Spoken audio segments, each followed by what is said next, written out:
Bueno, arrancamos nuestro segundo bloque de Compartiéndonos. Ya en breves segundos se conecta Joaquín para conversar de, bueno, como le decíamos, hoy es una semana muy particular, también digamos más allá de lo que está ocurriendo a nivel político en nuestro país. Vamos a charlar un poco lo que fueron las elecciones en pandemia, vamos a conversar también lo que pasó los 20 años del cumplirse del atentado con las Torres Gemelas y la realidad que cambió a nivel mundial, ¿no? La forma de viajar, la forma de los controles, se podría decir, ¿no? Como varios cambios de paradigma que han ocurrido y que también se está hablando que la pandemia es otro cambio de paradigma, y para eso vamos a charlar con él, que nos conoce un poco de la realidad y que visita también todos los lugares, que me parece que es lo más importante, ¿no? Poder contar las noticias y poder contar todo desde el lugar, ¿sí? Desde el lugar de visitar y del lugar de donde nace la información, ¿sí? Porque no solo se cuenta leyendo los diarios o lo que surja, sino a través de todo lo vivido, de la experiencia, del estar en el lugar, ¿sí? Así que bueno, ya en breve ya se está conectando, así que ya vamos a charlar y vamos a presentarlo. Así que bueno, como todos estos temas, como les decía, y además, bueno, nos va a contar sobre Underperiodismo, sobre su nuevo blog, que no es tan nuevo, pero todo lo que está haciendo allí, que también es muy interesante para que ustedes lo puedan conocer y también pueden participar y pueden también aportar su granito de arena para poder estar ahí. Así que bueno, ya me dan el ok para presentarlo. Ha sido una de las grandes estrellas del primer ciclo de Compartiéndonos. Nos despedimos el año pasado charlando con él, haciendo un análisis de los medios y de la pandemia que había ocurrido el año pasado. Él es periodista, escritor, creador de Underperiodismo, periodista de Infobae. Y tiene un lema que es: presto mi atención a quien no cuenta con la atención del otro. Así que ya te puedo nombrar como un padrino de este programa. Bienvenido, Joaquín, ¿cómo estás? ¿Cómo estás, Fernando? Un gusto saludarte. ¿Cómo andas? Un aplauso estar acá nuevamente. Me hubiese gustado estar ahí en físico, pero bueno, acá estamos, que es casi lo mismo. Ahí estás, firme al cañón. Y bueno, te decía que ya sos como una especie de padrino de este programa, porque participaste cerrando el primer ciclo. Estar acariciando el gato acá. Hay otro padrino también, que no se enojen, pero bueno, podemos tener varios padrinos, así que vos podés ser uno de ellos. Bueno, Joaquín, iba a empezar arrancando charlando un poquito de la cobertura que hiciste y cómo fue votar en pandemia, pero bueno, no puedo dejar de mencionar y de hablar de lo que está ocurriendo a nivel político, institucional. ¿Cómo lo estás viendo vos? Si crees que realmente es una trascendencia de lo que se habla, como una crisis institucional, o pensás que no, que es algo más pasajero, si habría que ponerle un nombre. No, evidentemente, justo recién estaba escuchando una carta que publicó Cristina Fernández de Kirchner recién, sí, hablando sobre el tema, muy reciente, y dando su mirada de la situación. Evidentemente es una crisis política, es grave, va a pasar como todo en Argentina, como decía el verdadero padrino, Grondona, todo pasa, va a pasar, se van a volver a alinear, sobre todo de cara a las elecciones de noviembre, probablemente el frente de la coalición de gobierno, pero me sorprendió la desprolijidad y la ferocidad con que explotó la interna luego de los resultados de las elecciones, ¿no? Sí. Fue un poco preocupante. Sí, muchos decían, bueno, que esto iba a pasar, ¿no? Que más tarde o más temprano iba a ocurrir. Sí, pero uno creería que iba a ocurrir si ocurría, ¿no? Ese quiebre, esa soltada de mano, en circunstancias de diferencias ideológicas o de gestión, pero no en circunstancias de la derrota, digamos. Ante la derrota pareciera ser más grave. Por un lado puede ser una especie de estrategia, ¿no? Sí. Como que de este modo aúna al voto kirchnerista, que se va a mantener en la misma opción, y trae también a un voto que ve en la pelea entre Alberto y Cristina como una demostración de carácter del presidente, y por ahí estaba alejado del presidente y lo ve pelearse con Cristina y vuelve, y podría sumar un poco de electorado. Podría ser una estrategia eficaz también en ese aspecto. Pero es tan difícil, ¿no? Yo como no Todo puede conozco, no pasar. tengo datos, Sí. me cuesta especular, ¿no? Me parece una práctica riesgosa. Sí. Y decime, Joaquín, estuviste haciendo la cobertura de también que es una novedad, no solo para nosotros, sino también la gente por ahí que ya tiene muchos años, que eran votar en plena pandemia, ¿no? Que era todo un debate, cómo se iba a hacer, si no se iba a hacer, si se iban a contagiar, si había que llevar la lapicera, si no. Y hubo un título, ¿no? Como que la cobertura fue poco mate y mucho alcohol y filas en la calle. ¿Qué es lo que viste vos y cómo lo viviste? Sí, fue una cobertura y una nota, yo diría más bien descriptiva, ¿no? Como que conté bien todas las cosas que vi, recorriendo varios centros de votación, varias escuelas, tanto en capital como en provincia. Sí. Lo que veía, bueno, creo que fue del modo en que iba a suceder. Si uno tiene que elegir dónde se tienen que formar las filas o las aglomeraciones, uno preferiría que sea al aire libre. En ese aspecto, yo creo que no fue tan terrible, o sea, fue bastante parecido a lo esperado, ¿no? Sí. Había poco mate, obviamente, porque la gente no compartía el mate, fue una cuestión obvia de protocolo. Sí. Yo vi alcohol en gel en cada entrada, escuela, en cada mesa. Había mucha protección, vi mucha gente con barbijos.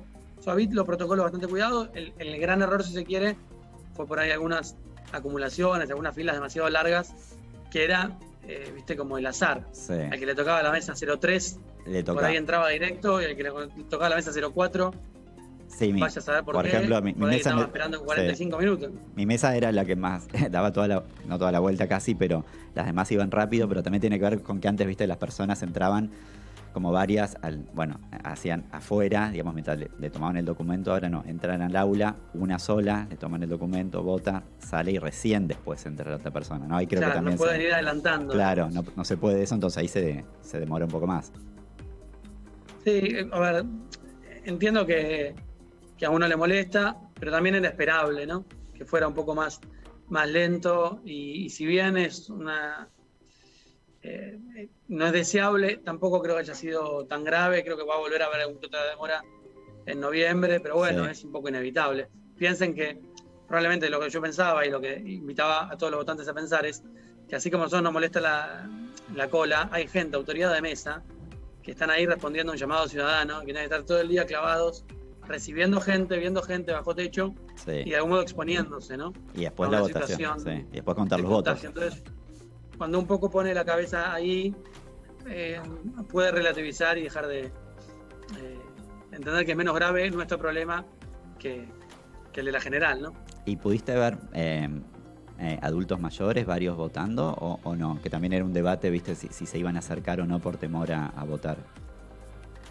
Hubo bastante, y lo que me dijeron las autoridades de las escuelas que recorrí es que hubo bastante más adultos de lo que esperaban, que había muchos adultos. Parece que el ausentismo de esta elección fue mayoritariamente del pueblo, de las bases populares, digamos. Hubo mayor ausentismo desde los barrios que de las personas mayores. Hubo bastante voto de gente grande, lo cual habla muy bien, ¿no? Del espíritu de esa gente mayor de 70, que no tiene por qué ir a votar, después de los 70 no es obligatorio, sin embargo, iba a cumplir su deber de ciudadano. Sí. De todas formas, yo estoy en tensión un poco con la idea del voto obligatorio. Estoy trabajando en una nota sobre la idea del por qué el voto es obligatorio. Sí. Así que eso lo tengo mucho en la cabeza en este momento. Sí, totalmente. Y aparte, bueno, en mi mesa, por ejemplo, hubo un señor, tendría como más de 80 años, que llegó con bastón, con la hija acompañado, se cayó en la puerta de la escuela y la hija incluso le insistía de que se vuelva, de que no era necesario, y él no, él quería cumplir con su obligación, ¿no? Esa cosa, viste, de las generaciones anteriores muy marcado, ¿no? El tema de la ley, la obligación, como esa cosa a lo Mirta Legrand, que también, ¿no? Fue a votar. También fue a votar, sí. Bueno, está bien, es un gesto admirable de las personas que van a hacerlo. Y para muchos es como una fiesta, ¿no? Porque es como por ahí su única salida, no solo ahora por la pandemia, pero viste que antes era como producirse e ir a hacer sociales, como se diría antes. Bueno, la semana pasada se cumplieron 20 años, Joaquín, del 11 de septiembre. Tuviste la posibilidad de entrevistar a Héctor Prechi, ¿no? Que es general de división retirado. ¿Qué nos podés contar de esa entrevista? ¿Qué te generó a vos? Bueno, ¿Cómo lo viste? Una entrevista una historia de la que yo me entero cuando sucede la caída del gobierno de Afganistán en manos de los talibanes, sí, en agosto, empiezo a leer sobre el tema y a buscar historias, como en todo trabajo de periodista, a ver qué historia puede contar. Me encuentro con esta historia bastante desconocida de un oficial del ejército argentino que había combatido en Afganistán contra los talibanes. sí. Empecé a averiguar por qué, es una historia que nadie conocía, no se había publicado, doy con Héctor Prechi. Me cuenta que en su momento fue un decreto secreto que él desplegó, se desplegó con el ejército, fue el único argentino que estuvo con el ejército norteamericano y que no pudo contar nada en su momento, y la historia quedó medio medio ahí en las sombras, Sí. y me enteré y dije, la quiero contar, sobre todo para contar su experiencia en Afganistán. Pero bueno, también coincidía con los 20 años del 11 de septiembre. Obviamente tiene una relación inmediata, que es que la primera campaña de Estados Unidos, la campaña de invasión de Afganistán, Sí. sucede inmediatamente después del atentado de las Torres Gemelas, ¿no? Como respuesta. Sí. Las Torres Gemelas suceden el 11 de septiembre. En noviembre, diciembre ya está la primera avanzada, porque ahí identificaban que estaba Al Qaeda. Sí. Y es muy extraño porque todo lo que vemos en las películas, toda esa campaña secreta que organiza Estados Unidos cuando el mundo ni siquiera sabía. Bueno, Héctor Prechi, el argentino, fue parte de esa misión. Él estaba de intercambio en Estados Unidos, un intercambio programa de gobierno, y lo trataban, me dice él, lo trataban como un soldado más, como si fuese un norteamericano más. Sí. En ese contexto, su escuadrón es destinado a hacer una misión secreta en Afganistán, y le dicen, como él era nomás, le digo, ¿querés venir? Él dice que sí, tiene que pedir autorización al gobierno argentino. El presidente entonces de la Rúa firma ese despliegue y él se va con el ejército norteamericano a hacer la primera invasión a Afganistán. Fue muy impresionante enterarme de esto, ¿no? Y si haber estado en esos zapatos. Bueno, él ya tenía una carrera, tenía 38 años, era mayor, todavía no estuvo en la primera línea, no estuvo con la infantería enfrentándose directo al talibán, pero sí estaba en el Estado Mayor, es decir, en la carpa de control, monitoreando misiones. Sí. Ha sido una experiencia fuerte. Sí, sí, me imagino, ¿no? Estar ahí. Y al cumplirse el aniversario, Joaquín, de los 20 años, que bueno, que el mundo, ¿no? El mundo cambió. ¿Pensás que los temores siguen alerta, ¿no? Digamos, de atentados? ¿Siguen como tan vigentes como hace 20 años? ¿O pensás que algo fue cambiando o modificándose? No, a ver, evidentemente, si recuerdan, los que tenían alguna edad en esa época. Viste que todos recordamos que hicimos, vos creo que hiciste una pregunta en Underperiodismo. Sí, ¿Qué estabas haciendo ese 11? Estábamos vivos y teníamos, no sé, de 5 años para arriba, yo tenía 15 o 16, imposible no recordarlo. Sí. No me acuerdo exactamente dónde estaba en ese momento. Sí. Entonces, el mundo cambió radicalmente, ¿no? Los controles para volar a otros países eran incluso más fuertes que los que hay hoy con la pandemia. Recuerden, cuando cae la pandemia empiezan a haber controles increíbles para volar en avión. Bueno, en esa época era peor todavía, vos ibas a cualquier otro lugar y estabas 2 horas en el control de seguridad. Sí. Muchas de las cosas de cómo volamos hoy, como por ejemplo que vos no puedas ver la cabina del piloto, tienen que ver con el 11 de septiembre. A partir del 11 de septiembre se prohibió que los pilotos muestren la cabina a los pasajeros. Antes vos podías pedir y depende de la voluntad del piloto te dejaba entrar y ver cómo era la cabina mientras volabas. Sí. Después del 11 de septiembre, que obviamente secuestraron los aviones, en todo el mundo se prohibió terminantemente que se abra la cabina durante el vuelo. Lo mismo pasó, cambiaron un montón de cosas, ¿no? Los cubiertos pasaron a ser de plástico, sí. Se dejaron de permitir algunos accesorios para volar. Cambió mucho el mundo. Y la paranoia que había en ese entonces, que duró un buen tiempo, obviamente que hoy no la tenemos. Hay todavía, obviamente cambió, la amenaza dejó de ser Al Qaeda, pasó a ser ISIS. Sí. Pareciera que después fue destruido ISIS, siguen habiendo algunas células prendidas. Cambió, no es el mismo temor que había hace 20 años, pero bueno, las alertas siguen altas. Sí. Y viste que se comentaba, digamos, que el 11 de septiembre generó un cambio de paradigma para el mundo cambió. Y la pandemia también, podemos hablar de estos dos cambios de paradigma en los últimos años, digamos, que estos dos acontecimientos han provocado un antes y un después. Sí, sin lugar a dudas. Yo, de hecho, cuando empezó la pandemia, bueno, yo como todos, ¿no? Estábamos ahí tratando de definir lo que estábamos viviendo. Y quedaste varado, además. Nuestra guerra mundial, ¿no? Pensábamos en la generación de nuestros viejos, de nuestros abuelos. Vivió la Segunda Guerra Mundial, la anterior la primera. Sí. Bueno, a nosotros nos tocó vivir la pandemia. De todas formas, también, yo como todos, digamos, no era original el pensamiento, pero inmediatamente pensaba en el 11 de septiembre cuando pasó esto. O sea, fue un suceso mundial tan grande como el 11 de septiembre, obviamente la pandemia más grande todavía, más importante todavía que el 11 de septiembre, aunque el impacto de ese día, la diferencia para la memoria es que el 11 de septiembre está concentrado en 15 minutos. 15 minutos y un par de horas, ¿no? Los 15 minutos es la diferencia que hay entre que impacte el primer avión y el segundo. Sí. Y un par de horas son lo que tardan las Torres Gemelas en caer. Está todo concentrado en esa imagen. Sí. La pandemia, en cambio, hay varias imágenes distintas. Cada uno tiene la propia. No hay un lugar que pueda definir la pandemia. Si bien podríamos pensar en Wuhan, la imagen no está tan concentrada. Por eso es tanto más recordable. Si yo te pregunto dónde estabas cuando se declaró la pandemia, no sabes cuándo fue siquiera. Sí. Uno siempre se acuerda de la cadena de Alberto cuando dictaminó el aislamiento estricto, por ahí de eso sí, pero no con tanta precisión como lo que pasó el 11 de septiembre. Sí, yo no creo que... Es más, te pregunto, ¿qué día fue la cadena? Creo que un jueves. Creo fue la fecha, no sé, es difícil, es menos precisa. Pero el 11 de septiembre, sí. No sé qué edad tenías. Y tengo 37, así que tenía 10 y... Sí. Y tenías 17, 18. Sí, ahí, me acuerdo que estaba haciendo. Sí, tenías 17. Sí. Y yo me acuerdo sentado al borde de la cama, comiendo cereales. Así. Salí gritando, mi hermano en el baño, empecé a despertarlo. Que el primer avión todos creían que era un accidente. Claro, yo estaba mirando el primer avión, y de repente aparece el segundo. Sí. Pero... No, bueno. Sí, fue son momentos... Uno lo cuenta con excitación y parece que como la aceleración se confunde con entusiasmo.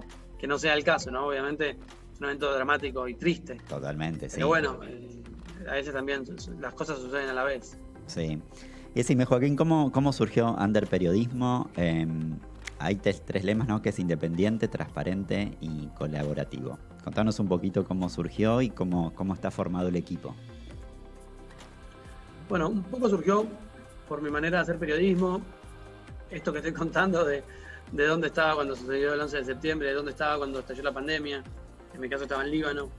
¿Dónde estaba cuando suceden las cosas? Es una pregunta que a mí siempre me persigue. Yo me gusta estar en el lugar donde suceden las cosas. Cuando estalló el conflicto en Chile, quería estar en Chile, fui a Chile. Cuando hubo unos incendios en el Amazonas, en Brasil, quería estar y fui. Sí. Mi manera de entender el periodismo es esa, es poder estar en los lugares, porque es la mejor manera para mí de entender el suceso y poder contarlo, poder explicarlo. Sí. Explicar las cosas leyendo internet a mí no me sale bien, no me gusta. Me gusta ir a los lugares. Sí. Y es un poco la vocación que nace o que conduce mi manera de hacer periodismo. Y producto de ese interés es que creé Under Periodismo, que es una plataforma que intenta llevar adelante esa forma de hacer periodismo. Que primero era solo para concentrarla en mí, de cómo yo quería hacer periodismo, y después trató de ser una especie de paraguas, una invitación colectiva a todo aquel que quisiera hacer periodismo de ese modo, ¿no? Compartiendo este tríada, ¿no? De independiente, porque no depende económicamente de nadie en particular y no sigue parámetros ni bajadas editoriales ni ideológicas. Transparente, porque dice dónde está parado y plantea sus dudas, plantea sus inquietudes, y no es, si bien uno no puede ser objetivo, es desinteresado, es decir, no es oscuro y no tiene una segunda agenda. Y colaborativo, porque primero su sustento viene de la gente, y por otro lado entendemos el periodismo como el trabajo del periodista como colaborativo, ¿no? Uno no hace periodismo solo, lo hace en colaboración con la gente, con las fuentes, con los otros periodistas. Y también está bueno esto, ¿no? De prestar tu atención a quien no cuenta con la atención del otro, ¿no? Eso es muy lindo. Eso es una especie de lema que yo lo mandaré al lado de underperiodismo, es un poco también lo que conduce mi manera de entender las historias, ¿no? Yo trato de contar historias que mucha gente me escribe, me propone historias que creen que nadie les da bola, por decirlo de algún modo, y yo trato de escuchar cuando puedo, cuando tengo tiempo, cuando me parecen valiosas, trato de darles atención. No que sea un altavoz no soy un micrófono abierto, pero trato de concentrarme en aquellos que por ahí no tienen un espacio, y a veces hay una historia y hay una consigna que me acompaña. Sí, y eso está muy bueno. Y esto que nombrabas de la importancia de estar en el lugar, ¿no? Para poder contarlo, uno lo vivencia y a partir de ahí lo puede transmitir. ¿Se te viene a la mente algún viaje en particular o alguna anécdota o alguna nota que hasta el día de hoy todavía te haya marcado a fuego y que cada vez que los escuches como que el corazón igual te siga latiendo, como por más que no estés en ese mismo lugar? Y hay muchas historias que me marcaron. Una de las historias que yo siempre hablo de Venezuela porque fue una cobertura que a mí me cambió la vida. A veces recuerdo también una cobertura que pasó completamente desapercibida hace mucho en Egipto, durante la revolución, después de la primavera árabe. El pueblo egipcio quería pararse contra la constitución de Mursi, expresidente, y yo caí en gracia en Egipto en esa fecha. Estoy por estornudar, perdón. Puedes estornudar tranquilo. Sí. Y caí en Egipto y salí a la Plaza Roja, a la Plaza Tahrir, y era una cosa conmovedora ver al pueblo conmovido, movilizado. Fue la primera movilización árabe que vi. Sí. Y es muy llamativo porque sus pasiones son un pueblo muy pasional y la manera de expresarse y su simbología es muy diferente a la nuestra. ¿Qué características tiene? Eso fue ¿Cómo? ¿Qué características tiene? Que decís que es muy diferente a la nuestra. Y es todo es mucho más dramático y mucho más definitorio, ¿no? Sí. La voz, el lenguaje, la manera las oraciones. Es un pueblo que está obviamente tomado por la religión. Sí. Entonces no se puede escindir la cuestión política de la cuestión religiosa, y siempre que está la religión ahí comandando la pasión, hace que sea muy como de mucha entrega, de sacrificio, ¿no? Sí. Entonces ver a la gente cantar, de repente ponerse de rodillas y orar en dirección a la mezquita, ver esas palabras, esos discursos en árabe que no entendía una palabra, pero que te llegaba al alma el solo sonido, casi musical. Las banderas, ¿no? Con los grafismos árabes, todo eso, y sobre todo la pasión, toda la idea de que todos los que están ahí parecen estar dispuestos a dar la vida por lo que sea que están combatiendo, por lo que sea que están luchando. A mí porque acostumbrado a ver movilizaciones latinas, occidentales, fue como muy fuerte ese encuentro, y eso me marcó mucho. Aunque la cobertura no pudo hacer nada bueno, conocí gente, conocí historias. Sí. Me quedó muy marcado la diferencia de los pueblos. Y después otra que también estoy muy conmovido es con haber estado en Chile en octubre del 2019, cubriendo las revueltas de Chile, y ver ver realmente en qué repercutió, ¿no? Ver que votaron un referéndum para una nueva constitución, ver que después que ganó, y después ver que votaron la constituyente y que eligieron a los constituyentes que van a hacer una nueva revolución, y haber estado ahí en el germen y darme cuenta de que eso era un momento de la historia y que se representa, me parece muy conmovedor, porque todo el mundo, y sobre todo el progresismo más flojo de papeles, siempre habla mal de Chile, ¿no? Y el proceso de Chile para mí es ejemplar, en el sentido de que es un pueblo que se alzó, y el gobierno tuvo que llamó a un referéndum, se votó una nueva constitución y están haciendo una nueva constitución por alzamiento del pueblo. Sí. Entonces, eso para mí es una lección, ¿no? Antes de criticar tanto. Es una gran conquista. ¿Cómo? Es una gran conquista. Una gran conquista, y obviamente yo soy muy crítico de Chile y sobre todo de la desigualdad. Pero eso, para mí tenemos que ser es un gran aprendizaje. La posibilidad de que el pueblo vote un referéndum. Son cosas que me van marcando y que... Sí, y de tu cobertura de Venezuela me acuerdo de un supermercado que que las góndolas estaban llenas de solo con ketchup, ¿no? Sí, esa fue sin duda fue una de las cosas más extrañas. Llamativas, ¿no? Porque... Más llamativas, más bizarras, uno podría decir. También había todo un trasfondo triste detrás de eso, ¿no? Que hablaba del desabastecimiento, de la falta de acceso de los venezolanos a lo más básico como al alimento, en un supermercado que era del Estado. Sí. La mitad de las góndolas, 3/4 del supermercado estaba tapiado y cerrado porque no habían que poner, y lo que estaba habilitado, la mitad de las góndolas solo había ketchup Heinz, ketchup americano. Sí. Y uno dice, wow, ¿no? El supermercado del Estado, el Estado que tiene que estar ahí asegurando el alimento, asegurando el sustento, asegurando la felicidad, solo ofrecía ketchup. Bueno, me parece fue una imagen muy fuerte también. Sí, polémico. ¿Cómo ves, Joaquín, la convivencia entre los medios hegemónicos, los medios independientes, ¿no? Los tradicionales, nuestro medio como son las radios online, ¿no? Este nuevo universo que se ha abierto para la comunicación, ¿no? En el cual sí hay que agradecer que se puede escuchar todas las voces y que hay mucha más libertad, ¿no? Que antes, que estaba como mucho más concentrado, ¿no? Ahora las redes también dieron esta posibilidad.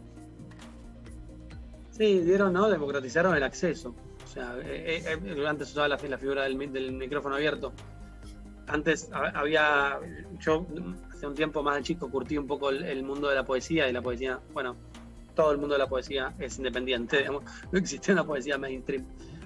Y había algo que era, en un momento se hicieron muy famosos los recitales de poesía oral. Sí.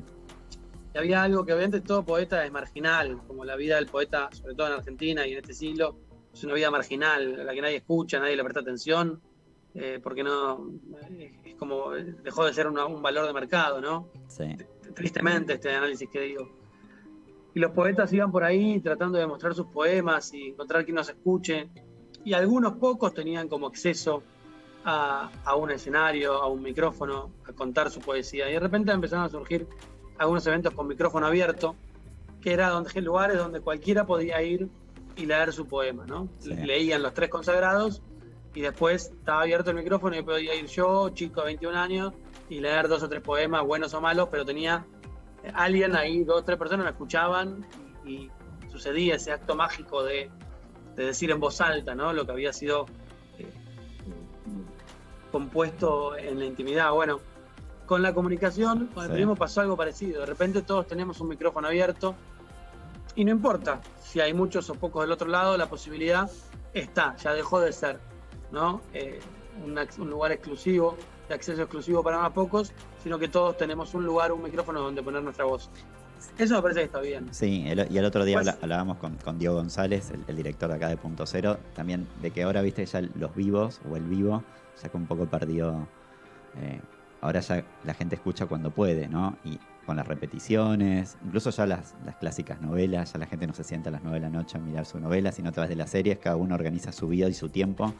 Y antes también los programas de radio, si te lo perdías, no pudiste escuchar, te lo perdías, ¿no? Hoy ya están las repeticiones que garpan más, como se diría, ¿no? Sí. Con lo bueno y con lo malo, ¿no? Sí, totalmente. Había algo mágico en eso de perderse, de no querer perderse. Sí. O sea, yo creo que eso, los programas míticos, los programas de culto, pienso en Dolina a la medianoche, sí, se forjaban un poco en la idea de no querer perdérselo.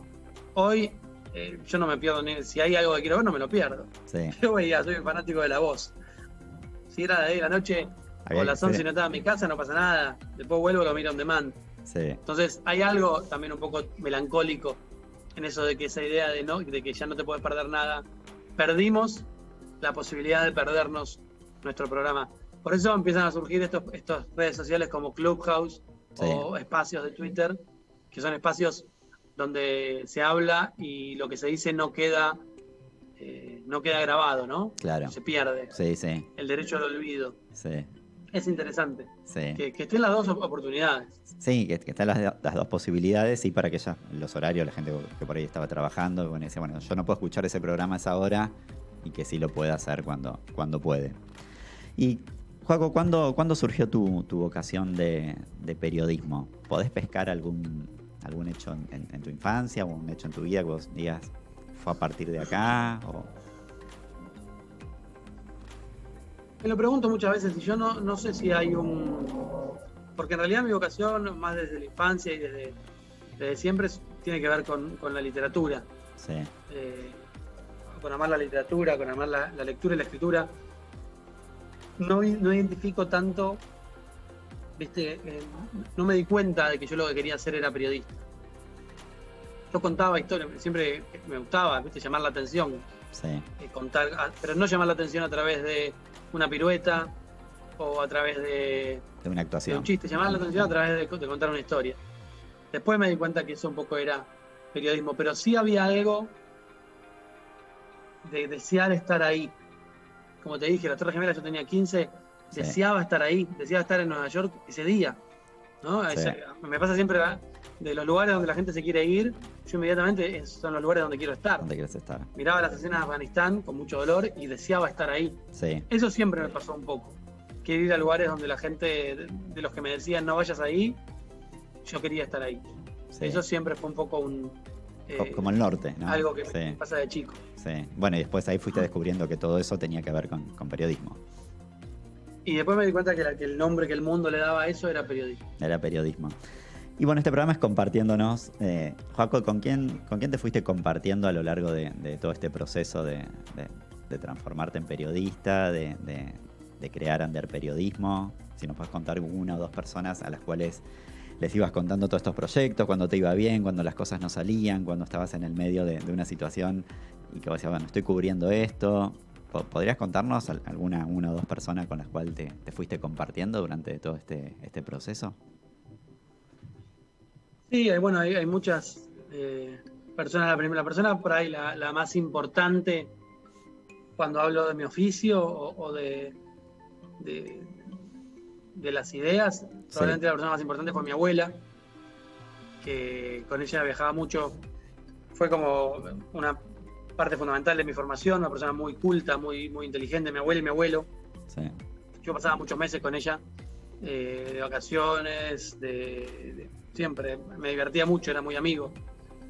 Y un poco me fue formando, ¿no? Ella me enseñó lo que era la literatura de alto vuelo. Sí. Y ella fue la primera a la que siempre le compartía un texto, un cuento, la primera novela, la primera nota, la primera cobertura, el primer viaje. Me ayudó mucho también económicamente a salir al mundo. Entonces ella fue sin duda la primera persona con la que compartí siempre, con quien me sentía cómodo contándole mis cosas, ¿no? Con quien tenía una afinidad inmediata, porque con mi vieja, que también es una persona muy importante para mí, que me apoyó siempre, había ya una cosa más de pudor, ¿no? Entre el hijo y la madre hay un pudor.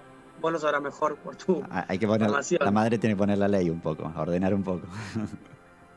La abuela puede más libertad. No sé si fue tanto el rol de mi madre, pero sí había una cuestión de más pudor. Sí. Con mi abuela, en cambio, había una compartida absoluta. Después, pensaría como alguien importante para mí fue Eduardo Bejuc, compañero periodista, con quien trabajé en Gente, un periodista del carajo, un gran periodista y gran escritor. Y con él siempre compartí y le preguntaba cosas, ¿no? Antes de escribir una nota, le pedía consejos o si antes de hacer un proyecto lo llamaba y le decía, che, tengo esta idea, ¿qué pensás? Y él me daba su mirada. Sí. Eduardo Bejuc fue una persona muy importante. Y después creo que cada viaje ha tenido su persona especial. Sí. ¿No? Es complicado a veces el oficio, sobre todo cuando te gusta viajar y lugares así, hacerlo compatible con el amor, por ejemplo, porque a menos que seas... No logré tener una relación que... Te tiene que seguir. No creo en esa idea de seguir, porque creo que cada uno, ¿viste? Es como su camino. Yo no por ahí... Sí, o acompañar, no en cada viaje, pero sino desde un lugar afectivo. Claro, sí, o comprender, digamos. Bueno, no he logrado tener desafortunadamente no he logrado tener ese vínculo que es decirte, che, tal persona no me salió. Lo intenté. Pero puede llegar. Pero bueno, ojalá. Bueno, y Joaco, para ir cerrando, ¿qué proyectos o desafíos tenés por delante ahora? ¿En breve o este año? ¿Algo en mente? ¿O algún viaje, alguna cobertura especial? Tengo, a ver, en mente, para el futuro inmediato o mediano, tengo en mente una cobertura muy, muy importante para mí que no voy a mencionar por una cuestión de cábala. Está muy bien. No de reserva, sino simplemente de cábala, pero sí, que es probablemente la más importante. Y empiezo pronto, semana que viene, un proyecto grande para Infobae que me va a llevar a recorrer todo el país. Sí.